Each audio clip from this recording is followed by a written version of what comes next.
Le loup tombé du livre.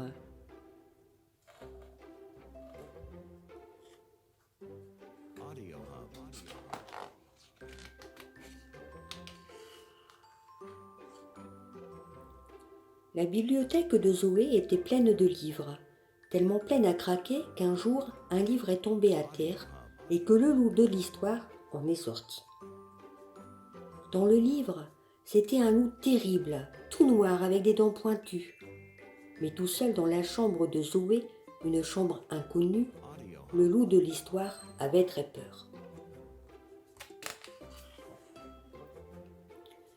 Il essaya alors de trouver refuge sous son livre qui, en tombant, avait formé une tente, un petit abri.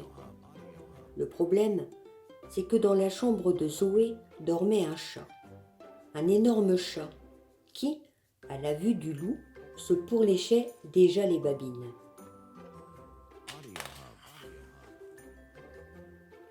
« Ne me touche pas, lui dit le loup.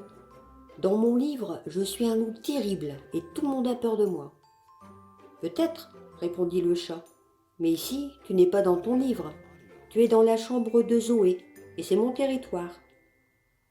Le loup avait si peur qu'il tenta de retourner dans son livre. Mais un mouton le mit à la porte du livre parce qu'il arrivait trop tôt dans l'histoire. « Qu'est-ce que tu fais déjà ici ? Tu arrives beaucoup trop tôt. Il n'y a pas encore de loup dans cette histoire. On ne pourrait pas avoir la paix et brouter tranquillement ?» Alors, il essaya d'entrer dans le livre par une autre page. Mais là, d'autres loups lui ont dit « Ah, c'est malin, c'est à cette heure-ci que tu arrives, quand l'histoire est terminée. Bravo, belle conscience professionnelle. » Le chat se rapprochait de plus en plus. Il fallait que le loup se sauve et vite. Il grimpa sur la bibliothèque à la recherche d'un livre qui pourrait l'abriter. Cette bibliothèque était grande, droite et raide comme une falaise. Notre loup faillit tomber 10 fois. Finalement, le loup parvint à atteindre la première étagère et tenta de pénétrer dans le premier livre. C'était un livre de princesse, et à la page où arrivait le loup, le roi donnait un grand bal à la cour. « Désolé, monsieur le loup, lui dit un majordome, mais vous ne pouvez rester dans cette histoire qu'en vous changeant. Mettez un costume ou une robe de bal. »« Une robe de bal ?» répondit le loup. « Et si d'autres loups me voyaient, de quoi aurais-je l'air ?»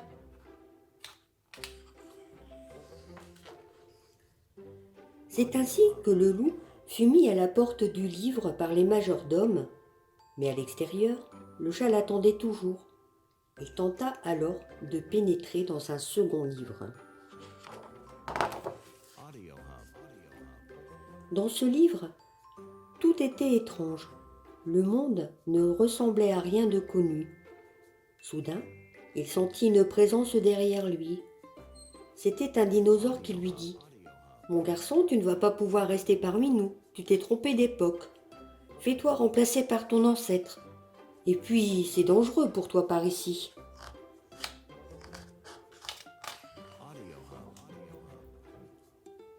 Les animaux de cette histoire étaient énormes et dangereux, et ils n'avaient aucune éducation. Ils se comportaient comme des animaux préhistoriques. Mal à l'aise, le loup s'échappa vite du livre.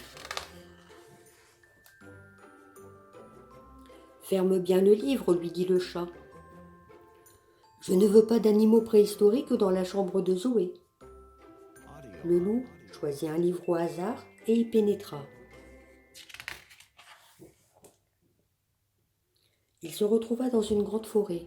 « Une forêt, ça me plaît, se dit-il. » Il marcha longtemps. Soudain, il vit, assise sur un tronc d'arbre, une petite fille habillée de rouge qui pleurait.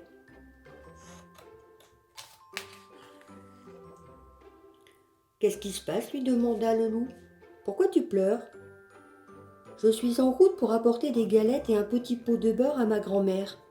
J'avais rendez-vous avec un loup, mais il n'est pas venu. Je vais arriver en retard et mon histoire sera fichue. Voilà pourquoi je pleure. »